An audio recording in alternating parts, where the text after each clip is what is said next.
Cayenne. A possum. Cayenne. A possum. Cayenne. A possum. Cayenne. A possum. Cayenne. A possum. Cayenne. A possum.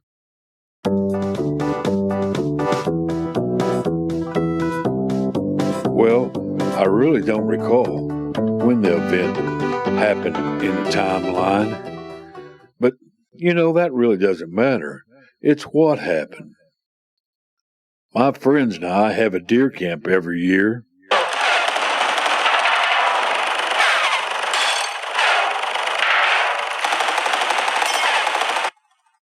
This year, we got invited by one of my real good friends, Macaroo, to hunt one of his farms. This one farm was very unique. It was completely surrounded by the Daniel Boone National Forest.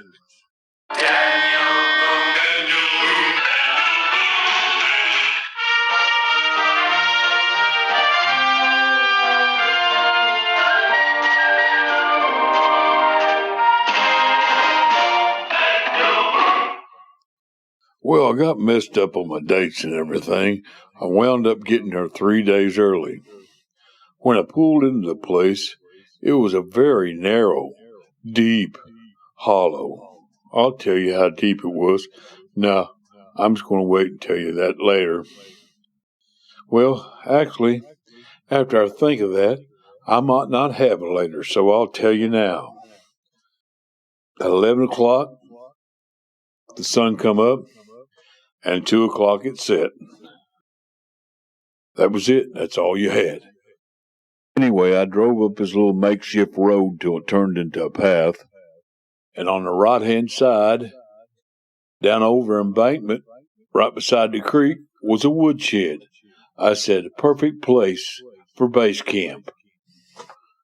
Well, I went down to check out the shed and started moving some of the stuff outside, a couple aluminum windows and just some kind of kooky stuff.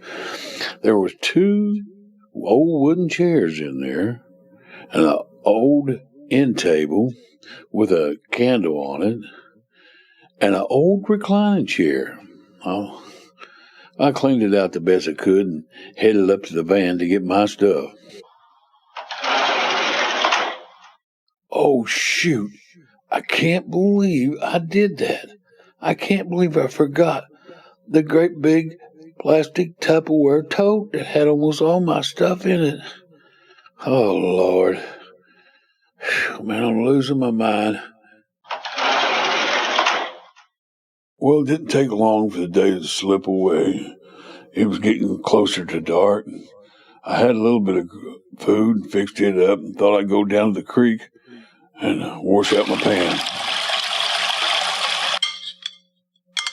I thought to myself, some creature will enjoy these table scraps tonight. I can't believe them boys hadn't showed up yet. Oh boy, anyway, next thing I knew, darkness was up on me. I was lying in the old recliner chair, had the candle lit, and was reading a good book. It's truly amazing how much light a candle will put off in pitch black darkness. If you've never been into pitch black darkness, you need to spend some time there before you leave this planet. There's a couple places I know where you can find it. On a cloudy, moonless night in the middle of the ocean, or in the deep woods, where the big timber and the old growth still stands. Anyway, it didn't take long. I drifted off to La La Land.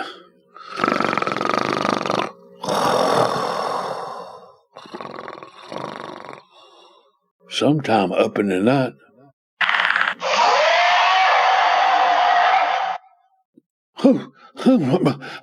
what was that? Then I heard something on the outside corner of the woodshed gnawing. That's no wood rat. But if it comes inside, I'll have to deal with it. But right now, I'm going back to sleep. Well, next thing you know, morning had come. I got up, Didn't have no breakfast supplies, no coffee, nothing like that. It was cold. I went to open up the shed door to go outside, and in the corner, what appeared to be a brand new red oak 6-foot coke rod. I just thought that was odd. Opened the door and it had snowed. The ground was covered. I walked outside there and then walked around to the corner of the woodshed. Something had tore that siding all to pieces. Who knows what it was? I said, them boys still not in here. I can't believe it. I gotta have me a cup of coffee. So I got in the old van and headed to town.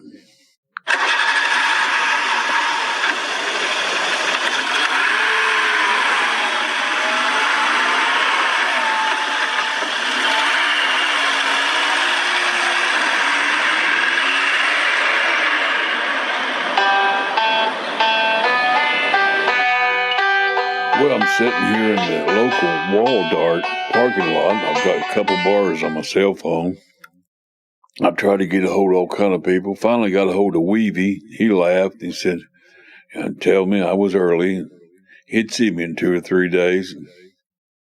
So I decided to go inside the store and get some supplies. When I was in the food department, I was getting ready to head across the sporting goods place to buy one of those 32 LED headlamps. And before I left the food department, there was a great big display of cayenne pepper. I thought about that varmint last night, and also I'll give him a hot mouth. I grabbed a can of that, cut across the men's department. There it was, Waldart's insulated long johns that don't lose their stretch. Well, I needed some long johns because I didn't have them with me, so I bought 2 pairs, bottoms and tops. Well, got my shopping done and everything like that, and started heading back to base camp. Thought I'd turn on the radio because there's no radio signal out there unless you're on top of the ridge.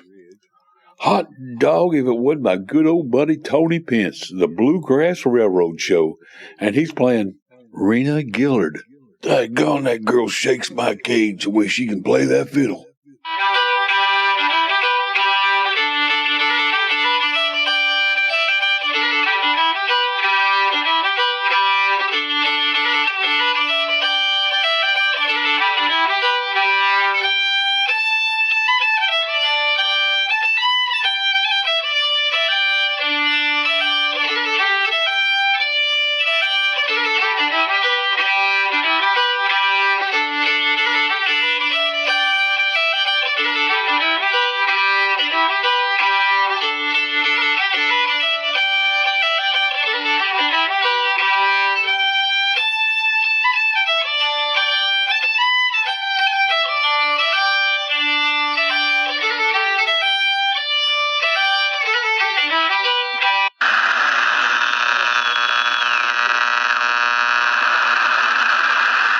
Daggone, I lost my signal.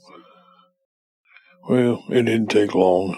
I was back at camp there, and the day went away, and I fixed me some grub and everything, went down the creek, cleaned out my pans, and got a pail of water, and went up to the corner of the woodshed up there where that varmint's been eating it, and just poured water all over it. Went inside, got that cayenne pepper, and come back and just covered both sides and the ground. I said, come back tonight. You'll be hot lips tonight. The next thing I know, darkness was on me again. I was lying in the reclining chair, reading a good book, under the candlelight, and fell off to sleep.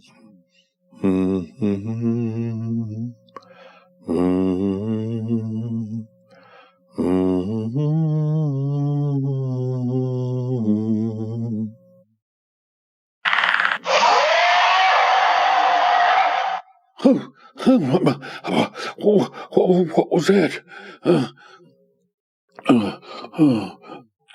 That creature's back again, and it sounds mad. I can't believe it's eating that cayenne pepper. It's not even phasing it. What in the world is this thing? I'm telling you. Oh, man. Then...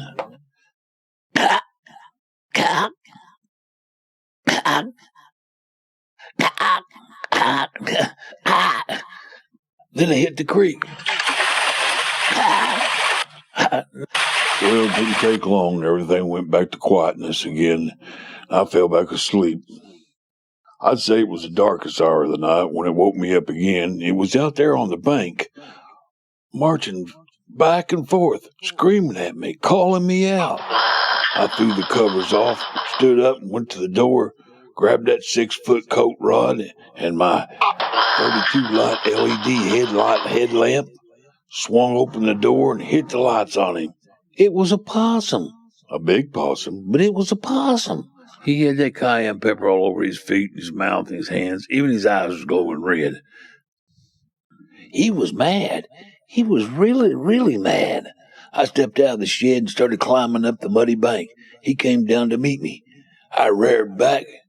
When he got close enough, I was going to send him to the next county. I swung, and I missed. Next thing I know, I'm laying on my back, looking at the stars, and trying to catch my breath. Then I realized he's right down at my feet, and I start back crawling. Well, if you ever back crawled down a muddy hill, in long johns, it don't take long for them to feel right up and drop down to your ankles, and every crack and crevice you have is packed full of mud. I backed into the shed, and I raised up to look. He was just about 2 foot from me on his back haunches. He was aiming right for my privates. He jumped. I threw my feet up in the air. He landed right in the long johns, and it had such a force he stretched almost real close to my privates. But the wall dart insulated long johns that don't lose their stretch acted like a slingshot, shot him up into the woods. This story is brought to you by your local wall dart, home of the insulated long johns that don't lose their stretch. We have many fine products. Stop in to see us. You're always welcome at your local wall